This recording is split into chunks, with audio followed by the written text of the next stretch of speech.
Crespo, I know you're excited that Jose Mourinho has agreed to return to Yes, Madrid yeah. as the head coach on a 2-year deal, and he's going to be there till 2028. Looking at 13 years after his first spell at the club, what do you think we need to expect to see? Because, you know, typically there's a lot of chaos and a lot of egos are flying up, and you need a coach that is well respected to be able to bring all that back. Do you agree with me that this is the right time for Mourinho to go back there? Uh, I would say this is another tricky one.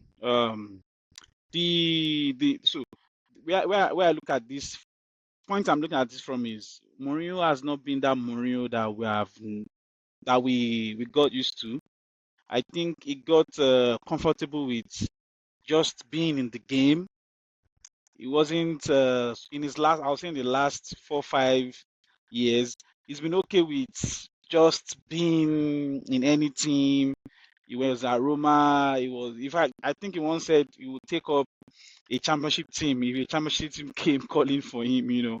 So yeah. So to an extent, you want to question that. Does Mourinho still have Price. that spice, what will I say, that fire in him that we used to know, Drive. again, age, that drive, age comes with all of these things. Even Guardiola, you can see he's tired. The game takes a lot out of these guys. He went Kudos, through a tough divorce last year as yeah, well, so it's kudos, also a kudos, crazy one for him. kudos to those guys. Again, one thing that brings the whole world together is football. I was listening to Piers Morgan. It was like the fan base I was celebrating outside the Emirates. You could not tell what color of skin was shouting. There was a blend. Muslims, Jews, black, brown, that's the power of football. And imagine you're in a big team as a coach. The success of that team is hinged on your performance as a coach, as well as the social effect it has all over fan base. Like we discussed some days ago, like people are Yeah, invested in these clubs. it's too I can much. It's too imagine much. how angry um, Real Madrid fans are, the Mm, Galacticos fans. They've never gone a season without something. something, yeah. You Yeah. know, so again, the flip side is who around amongst these coaches that we have that can match the ego of the players in Real Madrid. Easily, everybody would say Mourinho's got the ability to match and put those egos in place. In play. But is it the best footballing coach for them? Time will tell. I think Yeah. by the fact that he's got it in his CV, you can give him a chance and he can perform. For that reason alone, I think he's not a terrible choice.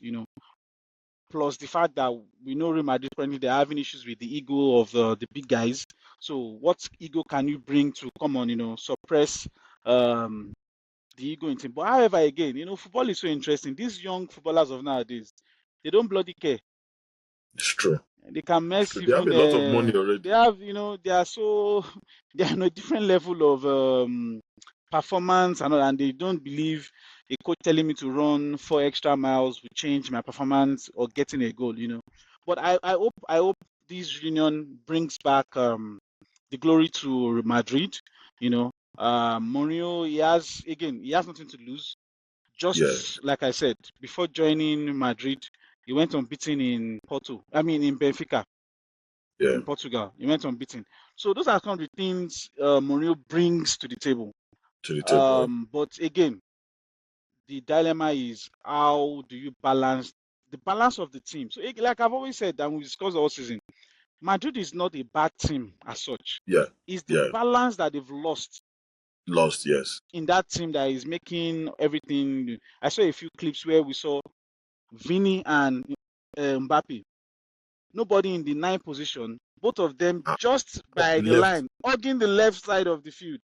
So those are some of the things where with the headache where whatever coach comes in there, I'm not sure they can easily get Mbappe out of Madrid right now. I'm not sure you can get Vini out of Madrid. I'm not sure there's any team that can pay those guys except Madrid, as it is. So let's see how it goes. Mourinho is a good fit for Madrid. Yeah. However, we must put into context how he left Madrid. He didn't leave Madrid on a good note. He Yeah. kind of started well. He didn't end well. And we know Mourinho he's always having this third year calamity. After he Calamity, does well in the first, two second year, years. third year becomes some kind of Problem. interesting season for him. So again, I would like to wrap up on this. I think it's a good choice for Madrid. However, let's see how he manages that team to get them back to where we all think they should be. Definitely.